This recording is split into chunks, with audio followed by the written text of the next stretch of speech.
آتا ہو۔ اقرا محبوب پڑھتا وہ ہے جسے پڑھنا آتا ہو۔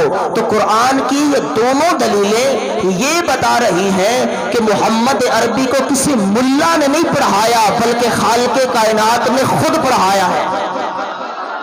کسے مولوی نے میرے نبی نے نہیں پڑھایا، جن نے پڑھایا ہے ان نے پڑھوایا ہے، جن نے پڑھایا ہے ان نے لکھوایا ہے۔ تو نبی فرماتے ہیں مولا کی لکھا؟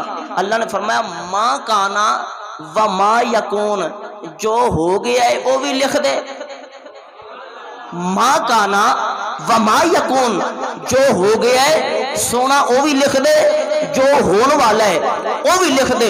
مولوی دے سر تے قرآن رکھو، مولوی صاحب قلم دے لکھی گل بڑی کر دو کہ جو قلم نے لکھ دیتا ہے حافظ ادنان صاحب ہو رہے ہیں، ملا اے بڑی گل کر دیں کہ شاہ جی جڑا قلم نے لکھ چھڑیا ہو گیا ہے۔ میں کہا ملا جی یہ بھی تے دسو نا لکھوان والا کون ہے تے لکھن والا کون ہے؟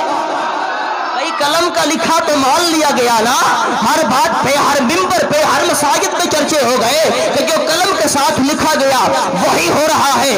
ازل کی باتیں بھی، ابد کی باتیں بھی، جنت کی باتیں بھی، جہنم کی باتیں بھی، زمین و آسمان کی باتیں بھی، جنات و حیوانات و نباتات و چرند اور پرند کی باتیں بھی۔ بھئی بات تو یہ ہے نا کہ قلم نے لکھا اور جو لکھا وہ ہو رہا ہے۔ بات یہ ہے قلم خود نہیں چلی، قلم نے خود حرکت نہیں فرمائی، اللہ کا حکم آیا کہ اکتب محبوب آپ لکھیے۔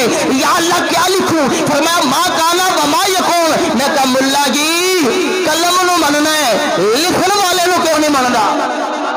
قلم دا دسنا ہے کہ قلم نے لکھیا ہے، یہ کیوں نہیں دسدا کہ محمد عربی نے لکھیا ہے؟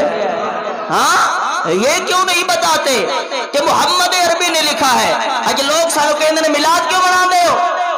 شرک کر دے ہو، بدعت کر دے ہو۔ اٹھاؤ قرآن سورہ قصص، ماں دی گودی وچ نہیں، نبی دے منبر تے بیٹھ کے گل کر رہے ہیں۔ سورہ قصص اٹھاؤ، تفسیر محمد کتاب دا نام ہے۔ خلیفہ صاحب ایک بادشاہ سے انہوں خواب آیا کہ اندے محل نو اگ لگ گئی، اندے محل نو اگ لگ گئی۔